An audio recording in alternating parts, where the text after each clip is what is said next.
Hello there and welcome back to another video. Today we're going to talk about Battle for Azeroth, and more specifically we're going to talk about Battle for Azeroth Timewalking, which is finally coming to the game in patch 11.17. In this video we're going to go over everything you need to know about Battle for Azeroth Timewalking, all the rewards, which dungeons, all that good stuff. But before we jump into that, guys, I do want to give a quick shout out to everyone over on the Patreon. Just started posting over there fairly regularly, so if you want to support me over on Patreon, I'll leave a link down below. Right, so yes, finally, we are getting Battle for Azeroth Timewalking. After so many years of just kind of not getting it, and we got Classic last time, I think was the last one we got, we are finally getting BFA, and BFA is looking pretty good. Unfortunately, no raid with BFA Timewalking, and no raid in general being added to Timewalking with the latest Turbulent Timeways, which is coming in 11.17. There's going to be a new Turbulent Timeways event, which I'll probably do another video on, as there is some new rewards from that, like this awesome pirate dragon mount. Yes, our captain is a mount, it seems,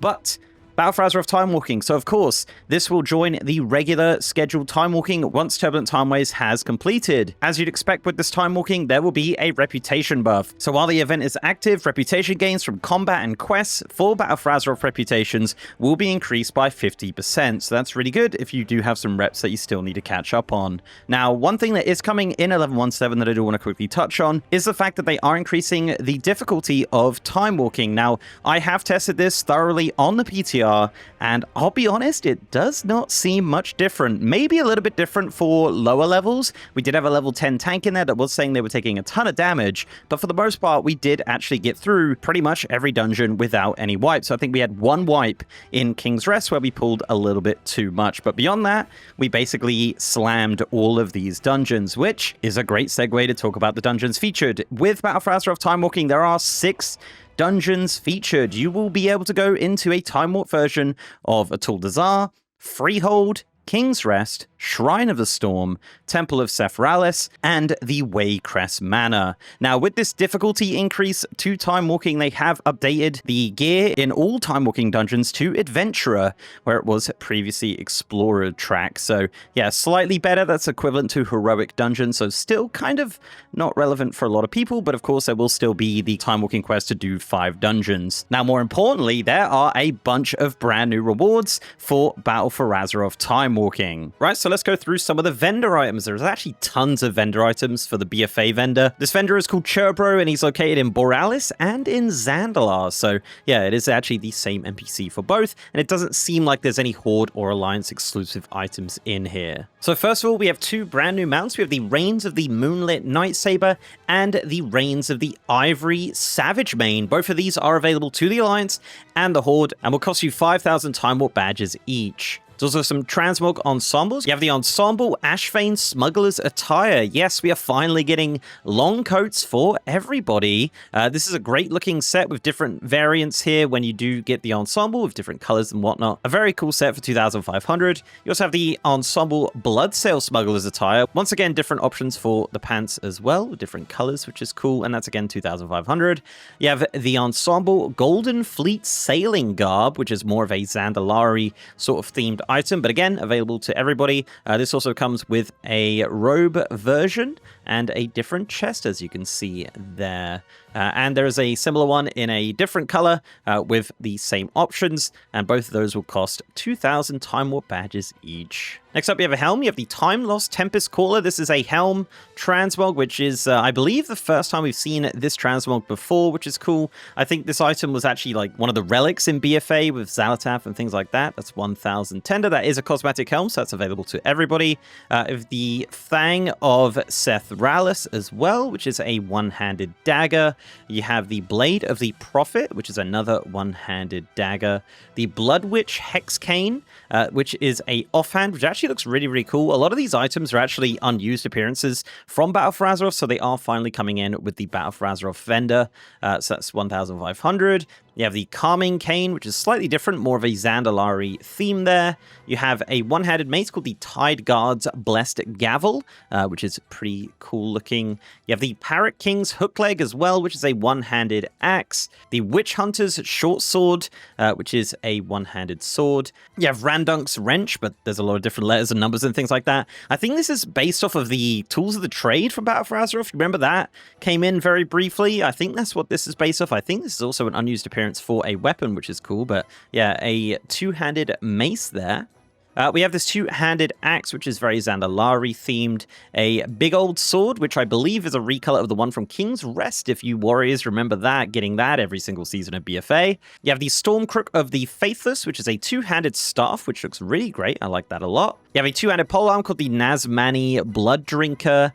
You have this very unused bow from Battle for Azeroth, which is awesome looking. It is the Dark Ranger's Black Bow. This is 1,500 Time Warp badges. Much requested, I think, and that's going to match, obviously, a lot of the kind of Dark Ranger stuff we've had over the last couple of years. We have a shield called the Waycrest Training Buckler, which I believe is unused, along with the 7th Legion Commander's Crest, which is also an unused shield transmog, which is cool looking. You have some pets. You have the Flot Sam Harvester pet. Then you have the return of the Timeless Busby, which is, of course, from the last Turbulent Timeways. This happened before with the Sandy Shelving as well, so we will be getting the previous achievement reward as a vendor item, which is nice. Then you have some random kind of leveling recolor items. So you have like these shoulders from the leveling for the Alliance and Horde, which are available. And yeah, in different armor types and things like that. You have some cloaks as well, which are just some unused colors, I guess. These are super cheap, 25 Time Warp badges, 35 Time Warp badges.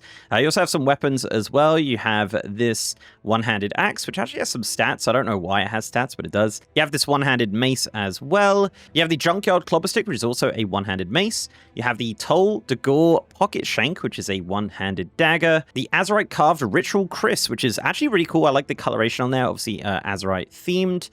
The Crackling Storm Bow of the Devoted, which is an awesome looking bow. Unfortunately, doesn't come with a quiver, but yes, a very, very nice bow. The Sea Glass Ritual Rod, which is a off-handed weapon. Another shield here. You have the Blessed Bulwark of Zanchulu. I think it's pronounced like that, something like that. There's the Ashvane Ore Crusher, which is a kind of glowing sort of like Coltiran mace, which is nice. You have this giant two-handed sword, which is obviously from Nazjatar, but that is fantastic looking. You have a polearm, the Freehold Boarding Halberd, and the Siren Slayer's Trident, which is another polearm transmog with a bit of like Azerite design on there.